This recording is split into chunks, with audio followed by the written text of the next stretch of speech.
Alunos, vamos lá, continuando o nosso assunto, eu vou falar sobre os vermes. Os vermes, eles se encontram na página número 28. Na página 28, estamos falando sobre os vermes. Então, é bastante interessante você saber algumas coisas sobre os vermes, para que mais à frente a gente consiga evoluir com o nosso conhecimento e se cuidar e cuidar dos outros. Então, eu tenho a introdução, que é os primeiros registros de doenças causadas por vermes parasitários ou eumitos encontram-se no Papiro de Erber, de 1500 a.C., em que se reconhecem descrições de tênias e lombrigas, estas últimas de incidência ainda bastante comum no Brasil e em outros países do terceiro mundo no século XX. Eu tenho, eumintos. O que é eumintos?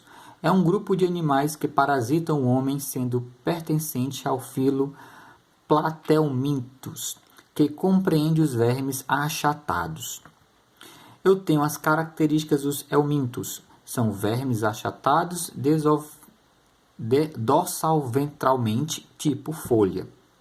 Tem ausência de sistema digestório circulatório, apresentam simetria bilateral, tem como habitat ambientes muito úmidos, a água doce e o mar. Também parasitam alguns animais, apresentam ausência de sistema digestivo. Eu tenho os eumintos, eu tenho aí a figura de um euminto. Observem como é que ele é, observem aí como ele é um pouquinho nojento e tudo, mas tá aí ele, certo? Esses eumintos, eles podem multiplicar-se dentro ou fora do corpo do hospedeiro. Isso depende do ciclo vital específico de cada parasita. Os que parasitam o intestino do homem quase nunca produzem por si só a morte do hospedeiro. Trazem, no entanto, malefícios ao organismo parasitado, muitas vezes debilitando-o perigosamente. Então, eu tenho a classificação dos neumitos. Eu tenho nematóides ou vermes cilíndricos, eu tenho cestoides ou vermes chatos, eu tenho trematóides que são providos de ventosas. Então, vamos falar um pouquinho das doenças causadas por eumintos, que são os vermes. Entre os eumintos intestinais mais comuns estão os orchiuros, os acarídeos, os ancilótomos, os tricócefalos, as tênias e os esquistossomose.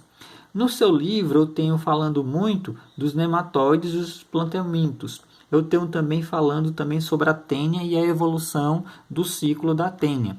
Mas a gente vai falar um pouquinho sobre alguns que eu vou só estar passando aqui, mas que não são importantes porque não está colocado no nosso livro. Mas eu vou deixar para que vocês possam parar o vídeo e ler sobre eles, tá bom? Então eu tenho todo esse ciclo aí de alguns dos vermes. E esses vermes, eles são praticamente combatidos. Eu tenho um tipo de solução para que a gente possa tomar e se medicar. Aí eu estou só deixando passar para que vocês possam parar e possam dar uma lida, certo?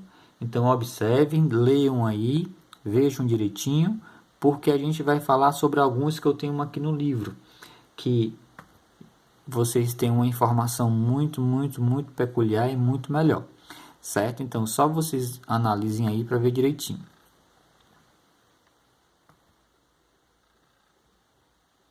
Estão observando? Aí eu deixar que vocês possam dar uma parada no vídeo e possam estar lendo também. Mas que importante é o que vocês têm em mãos, que é o seu livro. Apenas aqui é um a mais. Olha, agora eu vim para a tênia. A tênia é o que você tem no seu livro, na página 29, que é a teníase, que é o nome científico Taenia solium, e a teníase sagittata. As tênias são vermes de corpo chato e largo, que vivem principalmente no intestino humano. Existem cerca de 40 espécies, das quais as mais comuns no Brasil são a Taenia solium e a Taenia sagittata. Em geral, o contágio se dá por ingestão de alimentos que vinculam os ovos ou as larvas. Os vermes adultos vivem fixados pela extremidade cefálica à parede do intestino humano. Em geral, só existe um exemplar infectante no intestino. razão porque esse verme é conhecido como solitária. Sua vida, contudo, pode ser muito prolongada, às vezes até 20 anos, e pode produzir 10 ou mais segmentos todos os dias, e, vez por outra, alcançar comprimentos de 10 metros. Então, observem e vejam como é crucial a tênia. Aí, a tênia soginata, eu tenho aí, ó, o ciclo dele, que é o que está apresentado também no seu livro, na página 29. Então, vendo esse gráfico, depois você analisa o seu livro na página 29 e observa cada ponto desse ciclo da tênia. E olha aí o comprimento que ela fica no nosso intestino, né? Mas tem também como cuidar para que você não tenha esse tipo de verme aí com você, né? Eu tenho a filária também, mas que fica mais à frente, porque a filária também ela não contém aqui no seu livro, mas que você vai ler também na página 30 sobre as cariáceas e assim por diante. E eu vou ler esse último para que vocês saibam, que é o esquistossomose, causador do Myxoma mansoni, também conhecida como doença de Masson-Pirajá da Silva, um dos mais graves problemas de saúde pública no Brasil. Essa hemitose está condicionada à eliminação dos ovos do parasita com as fezes de pacientes infectados e à presença do hospedeiro intermediário, um caramujo, do gênero Biophallaria, comumente encontrado em lagos, represas, canais de irrigação e córregos. Então, observem aí, ó, o esquistossomose. É esse parasita, é esse vermezinho aí, feio que só. E vamos lá para algumas profilaxias, que são formas de você erradicar, você não ter esse tipo de vermes. Evitar banhos em locais onde possam existir hospedeiros intermediários, especialmente como o crepúsculo. Erradicar o caramujo hospedeiro no caso da tênia. Elaborar campanhas de conscientização. Fazer um saneamento básico, destinar adequadamente as fezes. Tratar corretamente os doentes e suficientes para controlar tanto a proliferação quanto a cronificação da doença.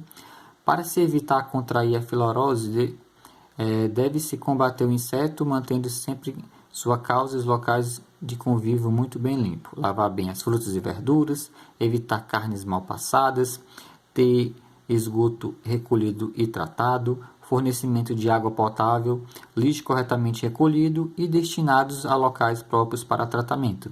Então, com isso, eu já vou terminar a aula por aqui. Falei de todos os agentes causadores de doença, falei da bactéria, falei do vírus, falei dos vermes e agora vamos para a atividade para que a gente possa desenvolver o maior conhecimento sobre o assunto. Então, vai lá, veja a atividade, faça e me mande. Até mais, tchau, tchau.